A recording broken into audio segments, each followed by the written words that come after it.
Ultraviolet light has long been painted as the villain in the story of skin health, causing burns, aging, and cancer.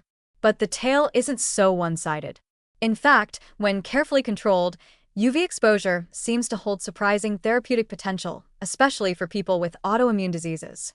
It turns out that the same light that can damage DNA might also help recalibrate an immune system that's attacking the body from within.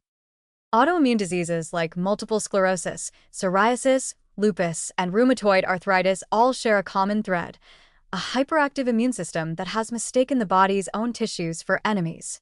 Rather than defending against infections, immune cells start a slow-motion assault on nerves, joints, skin, or organs. Standard treatments often involve immunosuppressive drugs, but these can carry significant risks and side effects. So researchers have long been intrigued by non-drug ways to calm an unruly immune response, and that's where UV light steps in. Numerous studies have shown that moderate UV exposure, especially UVB, can suppress certain aspects of immune function. This isn't just a superficial effect. UV light triggers the release of immunomodulatory molecules like interleukin-10, IL-10, which help regulate inflammation.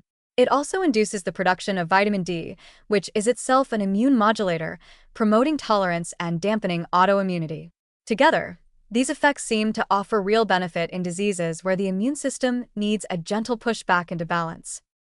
Take psoriasis, for example. It's a chronic autoimmune skin condition marked by red, scaly patches that flare when immune cells mistakenly trigger inflammation in the skin.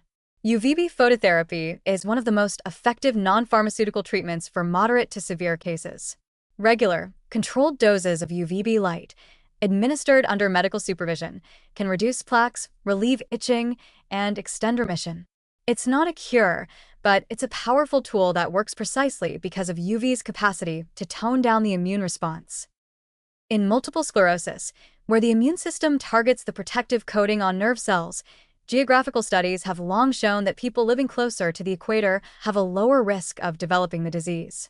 While vitamin D levels partly explain this, UV exposure itself appears to have independent effects. Experimental models have found that UV light can reduce the severity of MS-like symptoms in mice, even in the absence of vitamin D. Human studies have hinted at the same, suggesting that modest sun exposure might delay onset or reduce relapse frequency in those at risk. But of course, there's a narrow window between therapeutic and harmful. Excessive UV exposure still carries risks, especially for skin cancer. So the goal is moderation.